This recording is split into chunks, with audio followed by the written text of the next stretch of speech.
이 시간 다 함께 하나님을 경외하는 마음으로 자리에서 일어나셔서 하나님의 말씀 받도록 하겠습니다. 로마서 7장 15절부터 25절까지의 말씀입니다. 나는 내가 하는 일을 도무지 알 수가 없습니다. 내가 해야겠다고 생각하는 일은 하지 않고 도리어 해서는 안 되겠다고 생각하는 일을 하고 있으니 말입니다. 내가 그런 일을 하면서도 그것을 해서는 안 되겠다고 생각하는 것은 곧 율법이 선하다는 사실에 동의하는 것입니다. 그렇다면 그와 같은 일을 하는 것은 내가 아니라 내 속에 자리를 잡고 있는 죄입니다. 나는 내 속에 곧 내 육신 속에 선한 것이 깃들여 있지 않다는 것을 압니다. 나는 선을 행하려는 의지는 있으나 그것을 실행하지는 않으니 말입니다. 나는 내가 원하는 선한 일은 하지 않고 도리어 원하지 않는 악한 일을 합니다. 내가 해서는 안 되는 것을 하면 그것을 하는 것은 내가 아니라 내 속에 자리를 잡고 있는 죄입니다. 여기에서 나는 법칙 하나를 발견했습니다. 곧 나는 선을 행하려고 하는데 그러한 나에게 악이 붙어 있다는 것입니다. 나는 속사람으로는 하나님의 법을 즐거워하나 내 지체에는 다른 법이 있어서 내 마음의 법과 맞서서 싸우며 내 지체에 있는 죄의 법에 나를 포로로 만드는 것을 봅니다. 나는 비참한 사람입니다. 누가 이 죽음의 몸에서 나를 건져주겠습니까? 우리 주 예수 그리스도를 통하여 나를 건져주신 하나님께 감사를 드립니다. 그러니 나 자신은 마음으로는 하나님의 법을 섬기고 육신으로는 죄의 법을 섬기고 있습니다. 오늘 절망하는 자 예수께로 오라고 하는 주제의 말씀을 드리려고 합니다. 저는 1984년에 개인적으로 예수님을 인격적으로 만나고 또 진정한 회개를 경험하고 회심을 체험을 했습니다. 저는 그때 제 마음속으로는 다시는 마음속의 죄도 짓지 않을 줄 알았습니다. 정말 마음으로 죄 짓고 싶은 마음이 없었습니다. 그날 제가 하나님 앞에서 제 내면의 죄를 깨닫고 그리고 제가 겪었던 심적인 고통은 말할 수가 없었습니다. 정말 죄는 끔찍한 것이었습니다. 그런데 정말 어처구니 없게도 그 날이 지난 얼마 후에 저 자신은 하나도 변하지 않았다는 사실을 깨달았습니다. 제 마음속에는 여전히 더럽고 추악하고 그리고 끔찍하기까지 한 제 내면의 죄를 보았습니다. 하나도 달라지지 않았습니다. 이걸 어떻게 이해해야 될지 어떻게 받아들여야 될지 몰랐습니다. 저는 제가 진짜 거듭난 것이 맞는지 정말 하나님은 나를 종으로 받으신 건지 왜 나는 마음속으로 하나님 앞에서 죄 짓지 않고 살고 싶은데 나는 이렇게 자꾸 죄에 무너지는 건지 목사인지라 누구에게 선뜻 상담도 하지 못하고 하나님 앞에 가서 얼마나 울면서 기도했는지 모릅니다. 그때 하나님께서 저에게 도무지 이기지 못하는 죄, 예수를 믿고도 도무지 이기지 못하는 이 죄를 어떻게 하나님은 다루라고 하시는지에 대해서 저에게 깨우쳐 주신 것이 있었습니다. 너무나 간절히 매달리니까 하나님이 저에게 그것에 대해서 알게 하셨다고 생각이 들었습니다. 오늘 그 은혜를 여러분과 같이 나누는 시간이 될 것 같습니다. 많은 그리스도인들이 예수님을 믿지만 실제로는 마음으로 죄의 종처럼 사는 혼란과 고통을 가지고 삽니다. 처음 우리가 구원의 감격을 가졌을 때는 우리 마음속에서부터의 기쁨이 충만했습니다. 우리는 완전히 옛날과 다른 삶을 살 것 같았습니다. 사랑하며 살 것 같았습니다. 감사만 하며 살 것 같았습니다. 옛날처럼 죄 짓고 살 생각은 이제는 완전히 다 청산했습니다. 그런데 이게 웬일입니까? 그런 은혜의 시간은 순간에 지나가 버리고 나도 모르는 사이에 내 속에서 죄의 유혹이 다시 일어나기 시작하고 내가 다 버렸다고 생각했던 죄를 내가 다시 짓고 있는 것을 보게 되고 미워하고 서로 질투하고 원망하면서 세상에 한눈 팔고 사는 정말 스스로 생각하기에도 비참한 그런 모습으로 자기가 그냥 돌아와 있는 것입니다. 다시 죄를 지을 거라고는 상상도 못했습니다. 다시 시험에 무너질 거라고는 전혀 예상하지 못했습니다. 이것이 많은 그리스도인들이 지금 실제로 겪고 있는 문제입니다. 나는 진짜 구원받은 게 맞나? 정말 나는 천국에는 갈 수 있는 걸까? 하나님의 자녀라고 인정해 주실까? 그래서 어떤 때는 구원의 확신도 잃어버리고 어떤 때는 전도할 마음도 용기도 생기지 않는 이런 혼란에 빠집니다. 사도 바울도 그랬습니다. 오늘 우리가 읽은 성경에 사도 바울도 혼란에 빠진 것을 우리가 알 수 있습니다. 15절 말씀에 이렇게 말합니다. 나는 내가 하는 일을 도무지 알 수가 없습니다. 사도 바울도 도무지 내가 왜 이러는 거야? 내가 왜 이렇게 사는 거지? 도무지 자기 자신을 이해할 수가 없었습니다. 그 핵심은 죄 짓고 싶지 않은데 죄를 짓고 사는 겁니다. 15절 하반절에 내가 해야겠다고 생각하는 일은 하지 않고 도리어 해서는 안 되겠다고 생각하는 일을 하고 있으니 말입니다.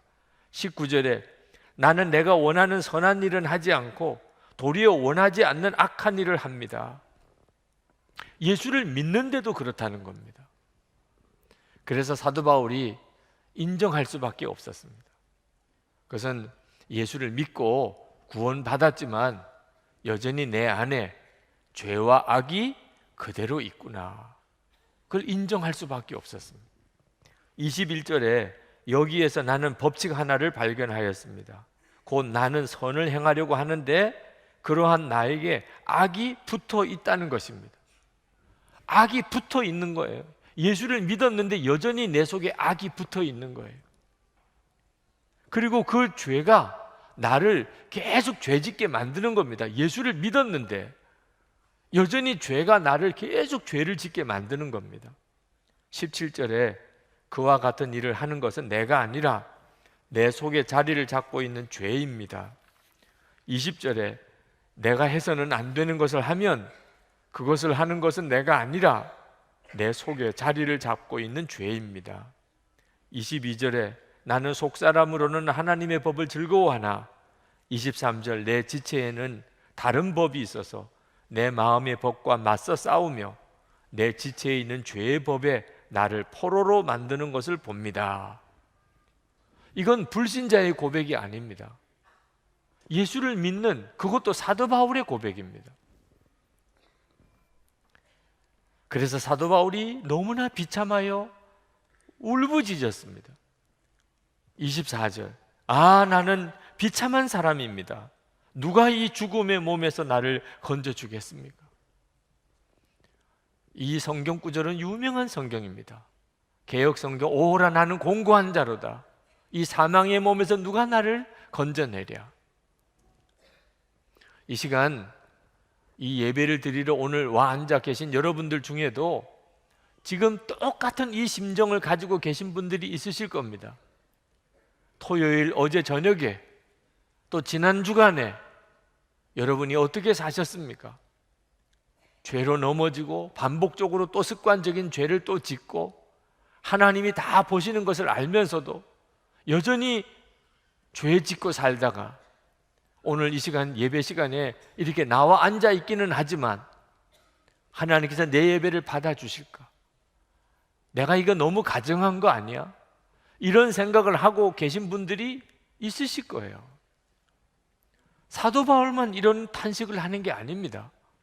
얼마나 많은 그리스도인들이 실제로 죄에 무너지고 그것 때문에 마음이 무너지고 절망하고 그리고 구원의 확신도 잃어버리고 전도할 수 한다는 걸 상상도 못하고 그렇게 사는지 모릅니다. 그러나 오늘 이 말씀은 우리를 절망시키려고 하시는 말씀이 아니라는 사실을 알아야 합니다. 우리가 예수님을 믿고도 또 죄 짓고 사는 것은 비참한 일입니다. 정말 부끄러운 일입니다. 결코 유쾌할 수가 없습니다. 그러나 여러분, 오늘 이 말씀에서 우리가 주목해 봐야 될 것은 사도 바울이 또 죄를 지었다고 말하는 것이 아니고 사도 바울의 그 절망감, 그 애통함, 그 무너진 마음, 오호라 나는 공고한 자로다. 오, 나는 비참한 사람입니다. 이렇게 고백하는 바로 그 탄식을 보아야 됩니다. 이 고백이 불신자의 고백이 아니고 그리스도인의 고백이라고 우리가 깨닫는 증거이기 때문입니다. 불신자에게는 이런 탄식이 없습니다. 영혼이 살아있는 사람이 아닌 경우에는 죄로 인한 이런 절망감, 애통함, 탄식이 없단 말입니다. 영이 살아있는 사람에게 죄는 고통이고 탄식이고 절망감이고 그리고 정말 울부짖음이 됩니다. 에베소서 4장 30절에 하나님의 성령을 근심하게 하지 마라. 그 안에서 너희가 구원의 날까지 인치심을 받았느니라고 했습니다. 우리 안에는 하나님의 성령이 와 계신데 우리가 하나님 말씀대로 살지 않으면 성령이 근심하시게 됩니다. 성령이 근심하시는 것을 그리스도인들은 느낍니다. 이것이 죄를 지을 때마다 성도들을 애통하게 하고 괴롭게 하고 탄식하게 만드는 것입니다. 우리가 말씀을 읽지 않고 기도 생활하지 않고 우리가 서로 사랑하지 않고 우리가 복음을 전하지 않고 우리가 온전히 주일 예배를 드리지 않고 우리가 11조 생활을 제대로 하지 못할 때 여러분들은 마음에 근심을 느끼지 않습니까? 불신자가 그런 근심을 느끼는 적 있습니까? 성령을 모시고 사는 사람에게만 느껴지는 근심인 것입니다. 이 근심이 우리가 아직도 살아있다, 아직도 우리가 죽은 영혼이 아니라고 하는 증거인 것입니다. 2007년에 신년 부흥회 때입니다. 부흥회가 잘 마쳤습니다. 은혜를 많이 받았습니다. 마지막 집회가 끝나고 통성기도가 끝나고 그리고 제 사무실에 들어갔을 때 그때 중학교 다니던 저희 둘째 딸이 제 사무실에 따라 들어오는 거예요. 얼굴을 보니까 얼굴이 안 좋아요. 그래서 제가 오늘 집회가 끝나고 부흥회가 잘 마쳤는데 왜 그런 얼굴인지 궁금해서 무슨 일이 있느냐고 물었습니다. 그러니 저희 딸이 눈물을 흘리면서 아빠, 다들 은혜를 받았는데 다들 뜨겁게 찬송하는데 다들 그렇게 뜨겁게 기도하는데 나는 그렇게 기도하지 못하고 나는 그렇게 찬송하지 못하고 나는 그렇게 은혜를 받지 못한 것이 너무 괴롭다는 거예요. 그러면서 그 중학교 여자아이가 그냥 펑펑 우는 겁니다. 제가 저희 딸 우는 딸을 끌어안아주면서 하나님께서 너에게도 놀라운 은혜의 그런 경험을 하게 해주실 거야. 그러면서 저희 딸을 등을 두드려 주었습니다. 그러면서도 제 마음에는 기쁨이 있는 거예요. 여러분, 목사 딸은 은혜 못 받았다고 펑펑 우는데 아버지 목사는 기쁘다, 이해되십니까? 저는 저희 딸이 기도도 제대로 못하고 찬송도 제대로 못하고 은혜도 제대로 못 받았다고 펑펑 우는 모습을 보면서 너무 기쁜 거예요. 그 아이가 자기는 이해할 수 없는 은혜를 받고 있는 겁니다. 저는 은혜 못 받은 사람이 그렇게 우는 걸 본 적이 없었어요. 그리고 제가 중학생 때 내가 그렇게 뜨겁게 기도하지 못했다고, 나는 그렇게 은혜를 못 받았다고 그렇게 울면서 아버지에게 가서 그 안타까움을 토로해 본 적이 없어요. 저보다 훨씬 더 나아요. 하나님이 역사하고 계셨어요. 그래서 저는 저희 딸이 그렇게 울고 있는 것이 기뻤던 겁니다. 여러분, 예배 때 은혜가 안 되고 기도가 잘 안 되고 찬송이 뜨겁게 나오지 않는다고 그래서 그것 때문에 그렇게 눈물이 흘려지는 이런 성도들이 다인 건 아니잖아요. 무덤덤한 사람도 많잖아요. 기도도 제대로 안 되고 뜨겁게 찬송도 못하고 그리고 예배 때 무슨 은혜를 받는 것 같지 않은데도 무덤덤한 사람이 많잖아요. 어느 목사님에게 한 젊은이가 찾아와서 고민을 털어놓았습니다. 나는 제가 올바른 영적인 상태인지 너무나 자신이 없습니다. 너무 불안합니다. 나는 17년 동안 교회를 다녔지만 하나님의 뜻을 이루어 드리지 못한 것 같습니다. 제 마음이 너무나 차갑고 위험한 상태에 처한 것 같습니다. 그의 말을 듣고 목사님은 성 버나드의 글에 나오는 한 구절을 들려주었습니다. 그 글은 그 청년처럼 자신의 마음이 굳어 있다고 고민하던 어떤 사람에게 성 버나드가 써보낸 것입니다. 내 형제여, 자기의 마음이 굳어 있다는 것을 모르는 사람만이 마음이 굳어 있는 것입니다.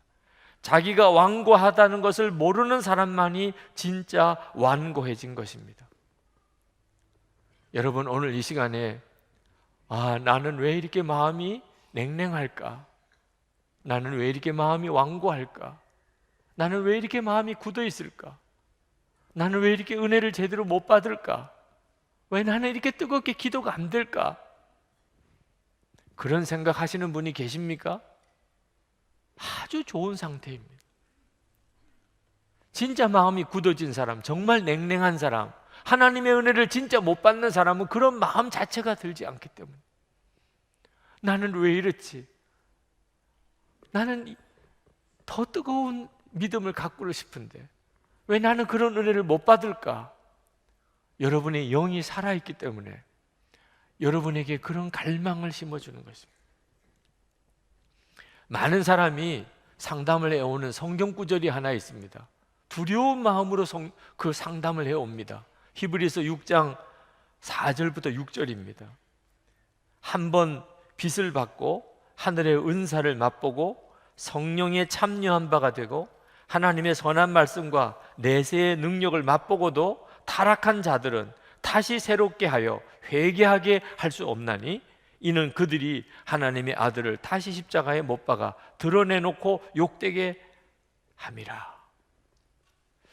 예수를 분명히 믿었고 성령 체험도 했고 은혜도 받았는데 또 죄를 지었다는 겁니다. 그러면 나는 다시 돌이킬 수 없는 거 아닙니까? 그것 때문에 두려워서 상담에 오는 분들도, 메일로 상담에 오는 이들도 있습니다. 저는 그들에게 말합니다. 이 말씀은 당신에게 해당되는 말씀이 아닙니다. 이 말씀은 죄를 짓고도 아무 감각이 없는 사람, 회개할 마음도 없는 사람, 죄를 짓고도 두려운 마음이 없는 사람, 그런 사람에게 해당되는 말씀입니다. 그런데 당신의 메일을 읽어보니까, 당신이 하는 말을 들어보니까 지금 당신은 그것 때문에 괴로워하고 그것 때문에 두려워하고 그것 때문에 안타까워하고 있는 걸 보니 당신은 아직도 성령의 사람입니다. 여러분, 지난 한 주간 동안에 여러분의 삶을 주목해 보셔야 되는데 또 죄를 짓고 살았느냐가 아니고 애통함이 있느냐 하는 것입니다.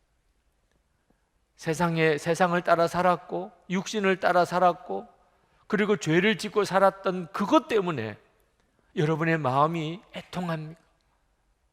그것 때문에 여러분의 마음이 탄식합니까? 사도 바울처럼 나는 비참한 사람이로다, 이런 그런 마음의 탄식이 있습니까? 이게 없으면 그건 정말 끔찍한 일입니다. 예수를 믿으라고 전도를 하면 이런 분이 있습니다. 저는 죄를 너무 많이 지었기 때문에 저는 교회 나갈 수가 없습니다. 제가 교회 나가면 교회 진짜 엉망됩니다. 이런 분이 있으세요. 네. 참 센스가 있는 분이죠. 네. 자기가 죄인인 것도 알고, 그죠? 그 사람이 교회에 오면 교회가 또 더 문제가 많아질 거라고 걱정까지 해주고, 그래서 자기는 교회 다닐 수가 없다고 말하는 분들. 근데 이분은 진짜 자기 죄를 알고 있는 걸까요? 자기 죄를 알고 있다면 그는 무슨 수가 있어도 교회로 나올 것입니다. 죄에서 벗어날 길이 있다면, 정말 이 죄에서 내가 살아날 길이 있다면 복음을 듣고 반응 안 할 수가 없습니다. 그는 나는 죄가 너무 많아요, 나는 교회 갈 수가 없어요. 그 말은 그가 마음 심령이 완전히 죄에 묶여 있는 사람입니다.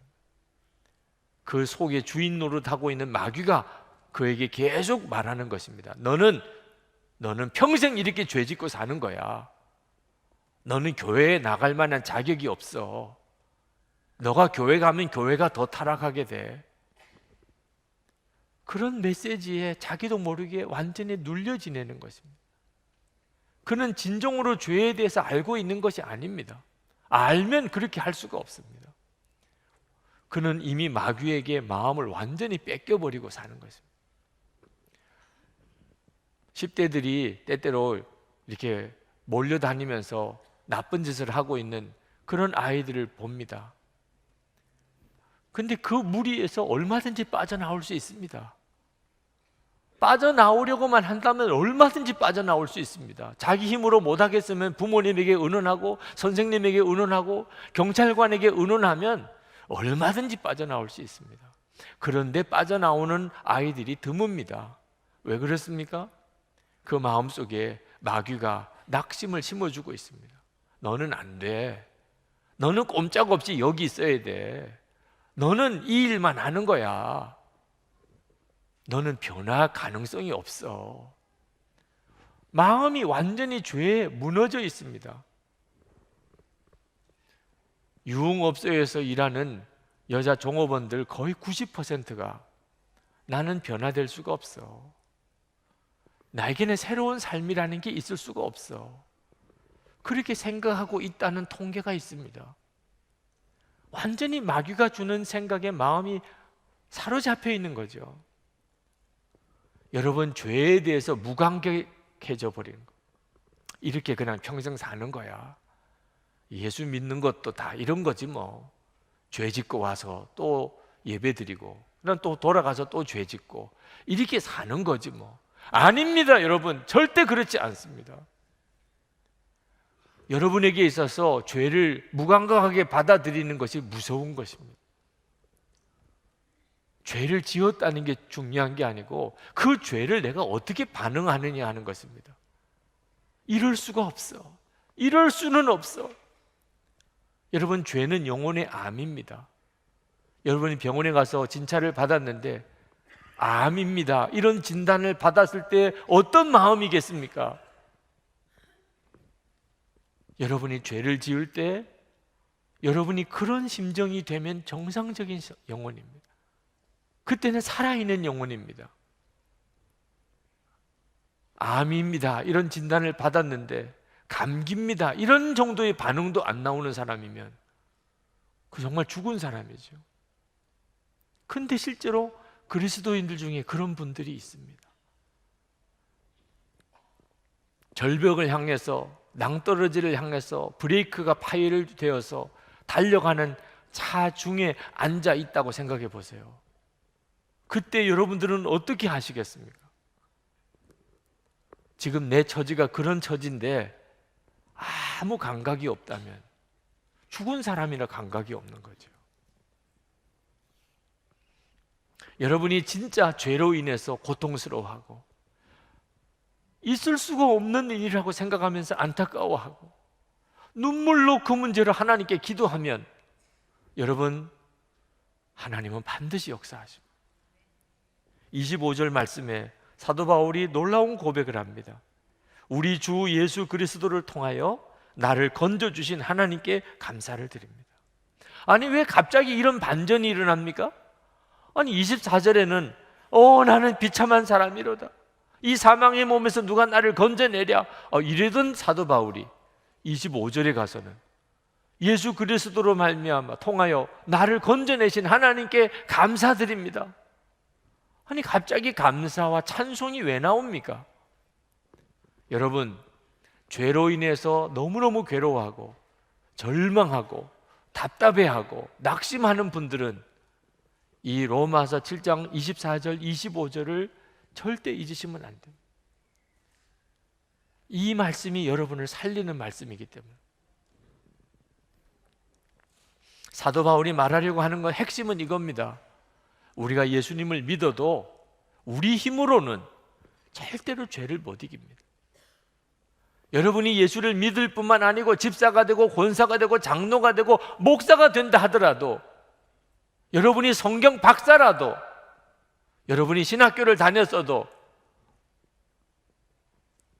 여러분의 성품이 아무리 좋은 사람이라도 여러분이 결심이 아무리 강한 사람이라도 여러분의 힘으로는 절대로 죄를 못 이깁니다. 예수를 믿은 사람도 여전히 죄에 무너집니다. 여전히 죄의 종로로 다며 삽니다. 사도 바울이 말하려는 것은 우리 힘으로는 죄를 못 이긴다고. 우리 힘으로는 절대로 죄를 못 이깁니다. 그러나 또한 우리는 죄에서 건짐받을 수 있습니다. 예수 그리스도 때문에. 우리가 아니고 예수 그리스도 때문에. 예수님은 우리가 죄 짓고 탄식만 하도록 내버려 두시는 분이 아닙니다. 우리를 능히 죄에서 건져내시는 분입니다. 우리를 죄에서 지켜주시는 분입니다. 우리 안에 오셨기 때문에. 여러분 다시 한번 같이 읽어보십시다. 요한일서 5장 18절 말씀입니다. 하나님께로부터 난 자는 다 범죄하지 아니하는 줄을 우리가 아노라. 하나님께로부터 나신 자가 그를 지키심에 악한 자가 그를 만지지도 못하느니라. 아멘. 그래서 사도 바울이 예수 그리스도를 통하여 건져주신 하나님을 찬양한 것입니다. 예수를 믿으면 우리의 육신이 죽은 거 아닙니다. 예수를 믿으면 우리 육신이 사라지는 것도 아닙니다. 예수를 믿어도 여전히 육신은 그냥 있습니다. 육신은 죄의 통로입니다. 육신을 통하여 죄가 우리를 사로잡아 옵니다. 여러분, 인류 역사 이대로 마귀는 항상 육신을 통하여 사람을 조종했습니다. 절대로 만만히 보시면 안 됩니다. 여러분 속에 있는 이 죄성은 마귀가 평생 인류 역사를 통해서 온 인류를 지배하고 있었던 바로 그것입니다. 무슨 힘으로 그 마귀의 역사를 이길 수 있겠습니까? 그래서 하나님께서 우리에게 놀라운 복음을 주신 것입니다. 나는 죽고 예수로 사는 복음입니다. 우리 옛사람이 예수님과 함께 십자가에 죽고 예수님의 생명으로 사는 놀라운 복음을 주신 겁니다. 우리 힘으로는 죄를 이길 수가 없지만 우리 안에 예수님이 생명이 되시고 우리의 주님이 되셔서 예수님이 죄를 이기게 해주시는 것입니다. 고린도전서 15장 57절에 우리 주 예수 그리스도로 말미암아 우리에게 이김을 주시는 하나님께 감사하노니. 이김은 하나님께서 주시는 것입니다. 할렐루야. 여러분들이 다 이 경험을 하실 수 있게 되기를 바랍니다. 나는 죄를 도무지 이길 수 없었지만 예수 그리스도를 통하여 나에게 죄에서 이김을 주시는 하나님의 은혜를 내가 경험했노라고, 그렇게 내가 지금 살고 있노라고 그렇게 고백할 수 있게 되기를 원합니다. 죄에 대해서 절망하신 분이 있습니까? 예수님께로 오십시오. 그 말은 더 이상 여러분 스스로의 노력으로, 결심으로, 여러분 의지적인 결단으로 죄와 싸우려고 하지 말라는 뜻입니다. 이제는 진짜 예수님을 바라보시라는, 예수님이 여러분 안에 계신 것을 진짜 믿으라는 것입니다. 속죄 받은 것만 만족하지 마시라는, 용서받은 것이 놀랍지만 용서받았다고 죄를 또 안 짓게 된다는 보장은 아닙니다. 끔찍한 죄인이 용서를 받았습니다. 그건 놀라운 일이고 감격스러운 일일 수 있겠죠. 그러나 그것 때문에 그가 다시는 죄를 안 지을 거라는 보장은 없습니다. 1만 달란트 탕감 받은 자가 100데나리온 빚진 자를 용서 못 해준 비유를 예수님이 말씀하셨지 않습니까? 우리에게는 속죄함을 받은 은혜뿐만 아니고 우리의 생명이 되시고 우리 안에 오신 예수 그리스도에 대한 믿음이 분명해야 합니다. 사도 바울이 이렇게 말합니다. 25절에 그러니 나 자신은 마음으로는 하나님의 법을 섬기고 육신으로는 죄의 법을 섬기고 있습니다. 여러분, 사도 바울이 인정했습니다. 육신으로는 죄의 법을 섬깁니다. 그 말은 뭘 먹을 게 있으면 먹고 싶고, 무슨 유혹이 오면은 내가 그 유혹에 대해서 자꾸 육신이 끌리고 교만해지고 남보다도 자랑하고 싶고, 그런 육신을 우리가 가지고 있다는 겁니다. 육신은 죄의 법을 섬깁니다. 그러나 사도 바울이 말하는 진짜 중요한 핵심은 마음으로는 하나님의 법을 섬기고, 마음으로는 하나님의 법을 섬기고. 이 말은 하나님의 법을 한번 생각해 보았다 이런 말은 아닙니다. 하나님의 법에 대해서 한번 성경 공부해 보았다 이런 뜻도 아닙니다. 하나님의 법을 한번 참고해 볼까 생각합니다 이런 뜻도 아닙니다. 내 마음으로는 하나님의 법을 섬기고. 여러분이 그렇습니까? 여러분의 마음은, 육신은 죄의 법을 섬기지만 여러분의 마음은 하나님의 법을 섬깁니까? 여기에서 변화가 오는 것입니다. 결국 인생은 마음에 따라 결정이 됩니다. 육신이 아무리 죄 덩어리라도 우리 인생은 마음에 따라 결정이 되는 겁니다. 내 마음이 하나님의 법을 섬기면 하나님이 우리의 삶을 사로잡으십니다. 역사하십니다. 여러분, 그리스도인의 마음에는 전쟁이 있습니다.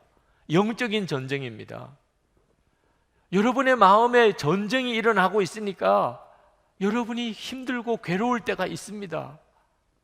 그렇지만 여러분, 힘들다, 괴롭다 이렇게 말하면 안 됩니다. 왜? 그전에는 싸우지도 못했기 때문에. 여러분이 예수님을 영접하기 전에는 완전히 죄에 끌려 살았기 때문에. 언제 죄와 한번 제대로 싸워 보셨습니까? 언제 마귀와 한번 싸워 보셨습니까? 맨 지기만 했고 그냥 종살이하고 죄와 마귀의 놀이개가 되어버려. 그런데 지금 예수 그리스도를 내가 영접해, 나는 죽고 예수로 살고 나니까 이제는 우리가 싸우게 된 겁니다. 싸우게 돼. 죄와 싸우게 되고 마귀와 싸우게 됐으니 여러분, 이 일이 얼마나 감격입니까? 힘듭니다. 어렵습니다. 이렇게 말할 게 아닙니다. 이제는 싸우게 된 거예요. 싸우게 되는 정도가 아니고 이기게 된 겁니다. 예수님이 내 대장이시고 예수님이 나의 왕이시니 말이에요. 하나님께서 동생 아벨에게 질투가 나서 죽이고 싶은 마음을 가지고 있는 가인에게 경고하셨습니다. 창세기 4장 7절에 내가 선을 행하면 어찌 낯을 들지 못하겠느냐, 선을 행하지 아니하면 죄가 문에 엎드려져 있느니라. 죄가 너를 원하나 너는 죄를 다스릴지니라. 여러분, 이것이 우리 이야기 아닙니까? 죄가 너를 원하나 너는 죄를 다스릴지니라. 이것이요, 우리의 하루의 거의 대부분입니다. 베드로가 땅 판 것이 아까워서 거짓말로 헌금한 아나니아와 삽비라를 책망했습니다. 사도행전 5장 3절 4절 베드로가 이르되 아나니아야 어찌하여 사탄이 내 마음에 가득하여 내가 성령을 속이고 땅값 얼마를 감추었느냐. 땅이 그대로 있을 때에는 내 땅이 아니며 판 후에도 내 마음대로 할 수가 없더냐. 어찌하여 이 일을 내 마음에 두었느냐. 어찌하여 이 일을 내 마음에 두었느냐. 여러분, 우리 이야기 아닙니까? 어째서 이런 생각을 내 마음에 두었느냐. 어째서 이런 일을 내 마음속에 두냐. 우리의 삶은요, 계속되는 마음의 전쟁입니다. 그러나 이 전쟁 자체가 축복입니다. 이제는 싸우게 된 거예요. 그러므로 여러분은 예수 그리스도를 계속 바라봐야 됩니다.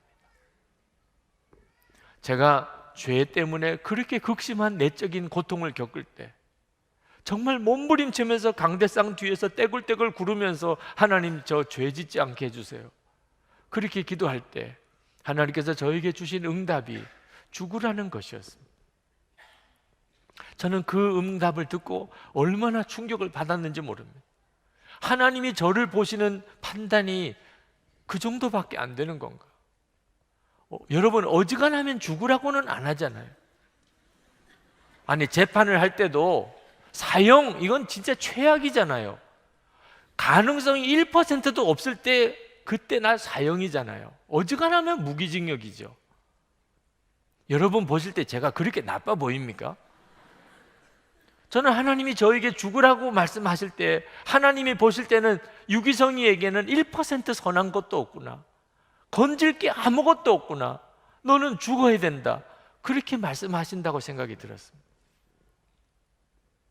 제가 죄로 인하여 싸우지 않았다면 저는 그걸 받아들이지 못했을 거예요.